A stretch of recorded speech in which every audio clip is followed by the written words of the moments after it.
आमे टिके पी देइथिलु हमकु निशा हो जाइथिला। मु भल पाउथुवा युवती मते बाहा हेबाकु मना कला। सेथिपाई आमे तांको घरे पहुँची जाइथिलु। ए कथा थिला ए रसिक प्रेमिक आउ तार सांग मानकर कथा। मद पीले निशारे एक तरफा भल पाउथुवा युवती को कॉल कले। युवती कथा हेबाकु मना कला। राति 12टारे सीधा तांको घरे पहुँची गले। तांको घर पाख खुंटरे लागिथिबा स्ट्रीट लाइट को काटी देई अंधार करदेले। आउ से अंधार भितरे युवतीर घर भितर को पशिबाकू चेष्टा कले। हेले सेही समय परिवार लोके उठी पड़िले आउ गाँ लोकंकु डाक छाड़िले। गाँ लोक एकाठी होई से रसिक प्रेमिक आउ तार साथी मानकु धरी उत्तम मध्यम देई चलिले। आउ शेषरे पुलिस को डाकी धरई देइथिले। एमिति एक घटना भुवनेश्वर उपकंठ बालीपटना थाना तरबोई ग्राम रे घटिथिला बेले जानिबेनी किए थिला से रसिक प्रेमिक।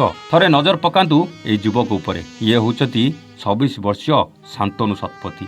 शांतनु ए तरबोई गाँर जड़े युवती को एकतरफा प्रेम कर चलते। युवती कुआड़े या जानिनी कि चिन्हिनी। हेले यही रसिक प्रेमिक शांतनु से युवती प्रेम रे एमिति पागल हो जाइथिला जे 2-3 थर से झील घर को कुआड़े बाघर प्रस्ताव नहीं आसीछि। हेले सबुथर से युवती आउ तांको परिवार लोके शांतनुर बाघर प्रस्ताव को प्रत्याख्यान कर चलते। एक कथा को सही पारलानी शांतनु। शनिवार दिन शांतनु आउ ता साथी माने मिसी डेरी राति पर्यंत मद पीवाकू लगिले। आउ जेतेबेले निशा होइगला सेतेबेले से युवती घर को जाई आग लाइट काटी देइथिले।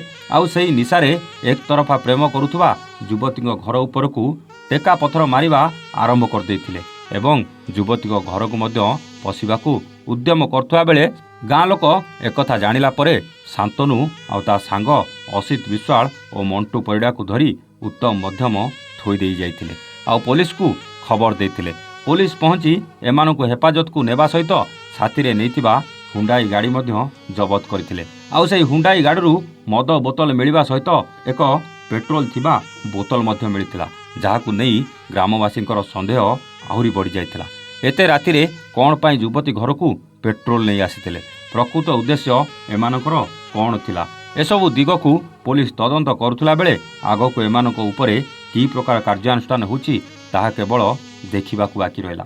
हेले एकतरफा प्रेम करुवा शांतनु आउ तार साथी माने निशारे एमिति करिबा केते दूर ठीक थिला, आउ सतरे सेमाने जदि एमिति करिसंती तेबे तांकू केमिति दंड मिलिबा दरकार कमेंट करी निश्चित जणैबे। रहुचु नमस्ते, जय जगन्नाथ।